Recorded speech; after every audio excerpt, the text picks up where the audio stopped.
ब्रसवान की लली श्री राधा को भी मैसेज पहुंच गया कि ऐसे ऐसे कोई सावरा सलोना कन्हैया नंद का लाला आया है और वृंदावन में ऐसे ऐसे लीला और चमत्कार कर रहा है।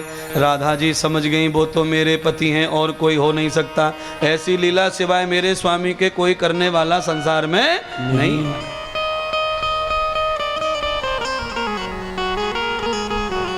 राधा जी ने अपनी सखियों से कहा, देवी चलो चलो मैं तुम्हें अपने पति से मिला के लाऊं। 7 साल की राधा ये कहे तो सखियां मजाक करें। दादियों को नानियों को पता चला कि राधा ऐसा ऐसा बोल रही है।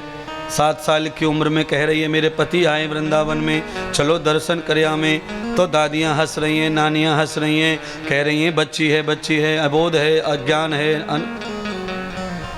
पर कौन जादे, कौन समझे राधा कौन है महाराज।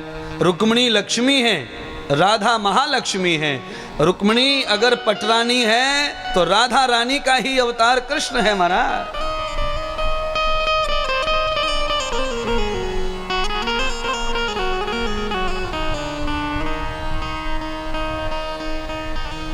सब सखियों को राधा कह रही है चलो, नहीं तो मेरे स्वामी ऐसे हैं कि अदृश्य हो जाएंगे तो फिर नहीं मिलेंगे। अरे सखी चलो, अरे गोपी चलो। सब कहती है नहीं नहीं नहीं नहीं नहीं, नहीं। माँ को पता चल जाएगा, बाबा डांटेंगे, हम नहीं जाएंगे।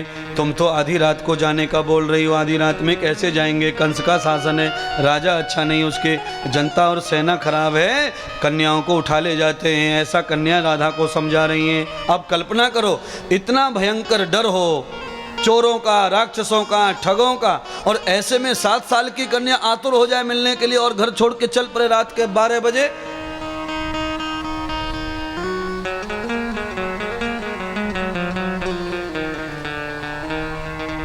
क्योंकि सिर्फ राधा ही जानती है कि उनका क्या रिलेशन है श्याम के साथ में।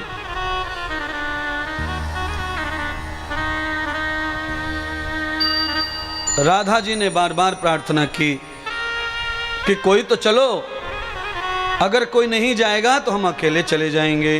राधा चल पड़ी, छोड़ दिया बरसाना। श्री धाम वृंदावन में राधा जी पहुंच गई, पर कहाँ है श्याम वो कोई नहीं बता पा रहा है।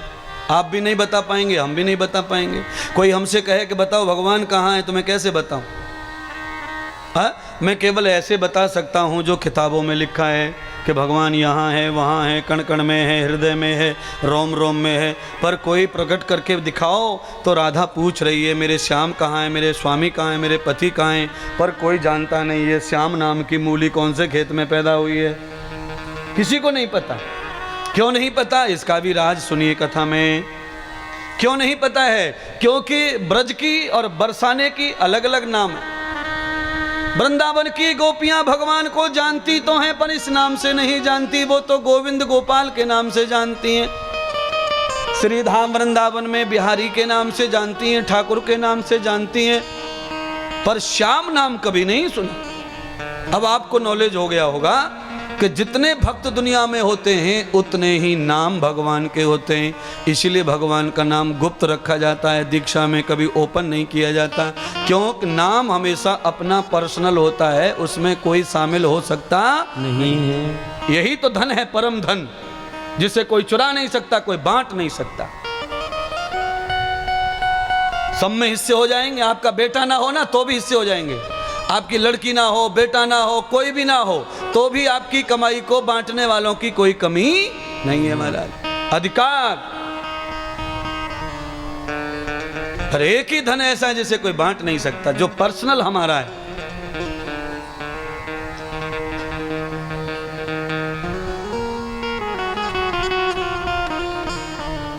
गलियन ढूंढे बगियन ढूंढे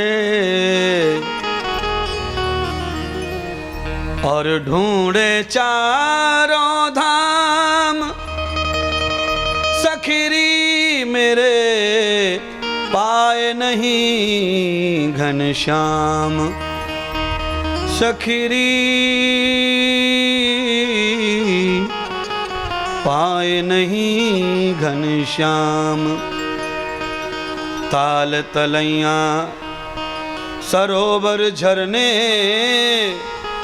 सब देखे आठों याम, सखीरी मेरे पाए नहीं घनश्याम। कहाँ चले गए?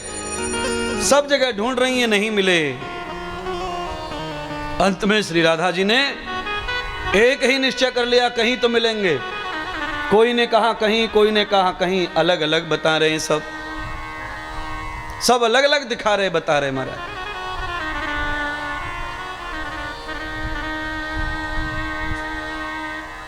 कहीं नहीं दिखे।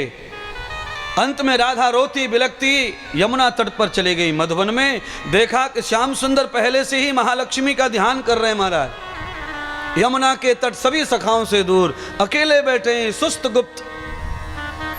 राधा जी को देख लिया। परखे नेत्र समागति आए। देखिए, जिनको दिल चाहता है वर्षों से, अगर वो ऐसे अचानक दिख जाते हैं तो समझो संसार का सारा संपन्न धन हमें प्राप्त हो गया। श्याम सुंदर जी ने, राधा जी ने एक दूसरे को पहली बार देखा धरती लोक पर। जन्म जन्मों का रिश्ता जिनका जुड़ा है दिल का, उन्होंने पहली बार मुलाकात की धरती लोक पर, तो कहते हैं देखते रह गए एक दूसरे को।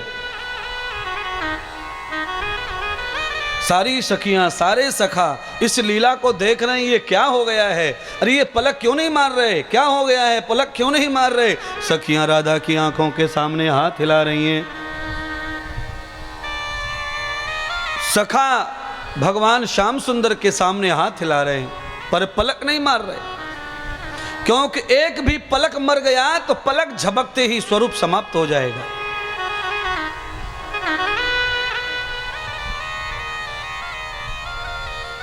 ऐसी राधा और श्याम के नेत्र खुले के खुले रह गए।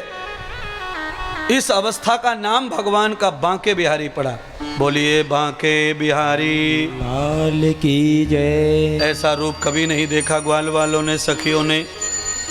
पहले वृंदावन बिहारी बने, राधा से पहली मुलाकात हुई तो भगवान बांके बन गए, निराले रूप में आ गए। कोई समझ ही नहीं पाया। अदृशम यथा मूलम, अदृशम यथा मूलम, मूलम दर्शनम प्रिया।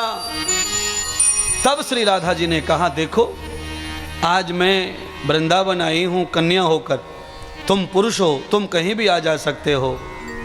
समाज में पता चला मैं ऐसे ऐसे तुमसे मिलने आई तो बदनामी हो जाएगी, इसीलिए मैं तुमसे अनुरोध करती हूं कि तुम ही बरसाने आ जाओ, जिससे हम दोनों एक दूसरे के साथ में निर्वाह संसार में करेंगे।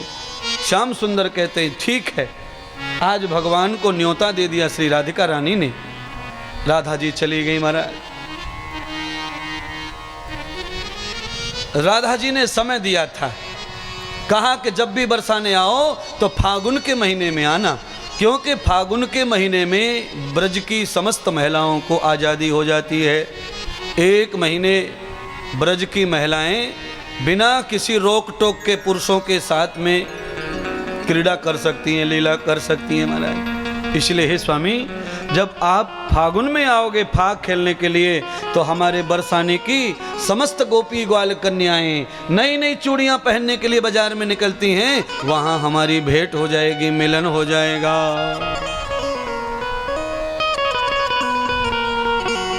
भगवान पहुंचे समय पर।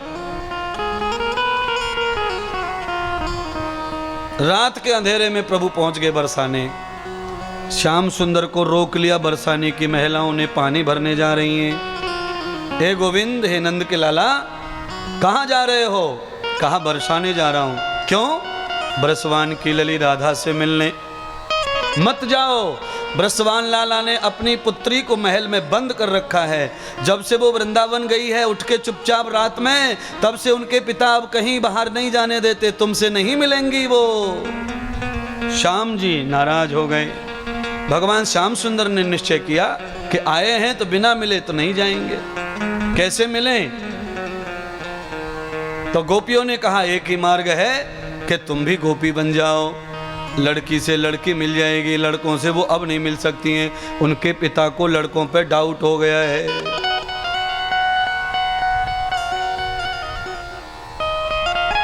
और देखो ये भागवत नहीं, इससे पहले 6 शास्त्र है हमारे यहाँ हिंदुओं में। 11 उपनिषद प्रमुख हैं, सब जगह पर विज्ञान लिखा हुआ है। संसार में सब चीज पे भरोसा करे पर जवानी पे भरोसा करना ठीक नहीं है। नहीं है महाराज। हाँ, यजुर्वेद में यहां तक लिखा हुआ है, मैं आपको बताना चाहता हूं। यजुर्वेद कहता है कि 16 साल की उम्र के बाद बहन और भाई को भी ज्यादा नजदीक नहीं रहना चाहिए। अब मौसी का लड़का, मामा का लड़का, फूफी का लड़का, ये तो है ही गुंडे। पर मैं जो कह रहा हूं इस पर ध्यान दो, ये मैं नहीं कह रहा हूं, यजुर्वेद कह रहा है। विसंगति यथा मूलम, ये तो खाली मम्मी पापा मौसी को देख के जीजी जीजी है, अकेले में न कोई जीजी न कोई जुजू। क्या बताएं, ऐसा संसार है हमारा। इसीलिए 7 साल की कन्या को महल में रोक दिया है, अब तुम अकेली कहीं नहीं जाओगी। क्यों? संसार ठीक नहीं है, तुम्हारी बच्ची ठीक है, तुम्हारे संस्कार अच्छे हैं, पर दुनिया की आंखें ठीक नहीं है ना। दुनिया में गाड़ी कितनी भी महंगी ले लो, रोड पे चलेगी तो धूल उड़ेगी और गाड़ी पे पड़ेगी। हाँ कि ना? हाँ महाराज, 8 करोड़ की कार पे भी पड़ेगी धूल, पड़ेगी।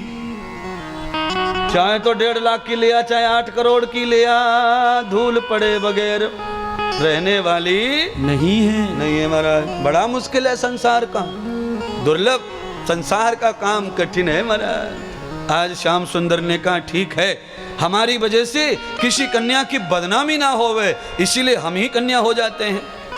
भगवान भी कोरी कन्या बन गए। भगवान ने कहा कि अब कैसे मिला जाए, तो उन गोपियों में से कुछ गोपियां मनिहार जाति समाज की थी, चूड़ी बूड़ी का काम था। भगवान ने कहा तुम्हारा धंधा हमको दे दो, हमारी आला माला तुम ले लो, हमें एक दिन के लिए मनिहार बनाओ। भगवान श्याम सुंदर कैसे रूप बना रहे हैं और कैसे बरसाने जा रहे हैं। जैसे ही श्याम सुंदर ने नारी का रूप धारण किया, शंकर भगवान को किसी ने सेल्फी भेज दी ऊपर। शंकर भगवान ने पार्वती को कहा देख देख देख मेरे प्रभु क्या कर रहे हैं। मुझे भगवान को बाल रूप में देखा तो मुझे भगवान को इस रूप में भी देखना है। तत्काल दूसरा मैसेज गया कि इस रूप में देखना है तो तुमको भी इसी रूप में आना पड़ेगा, नहीं तो वो दिखने वाले नहीं है। अर्थात श्री राधा जी की कृपा जिसको पानी है वो राधा स्वरूप बन जाए। जब तक राधा स्वरूप नहीं बनोगे, राधा की धारा ज्ञान की बहने वाली नहीं है। राधा की कृपा तो तब होगी महाराज जब नर नारी का भेद समाप्त हो जाए।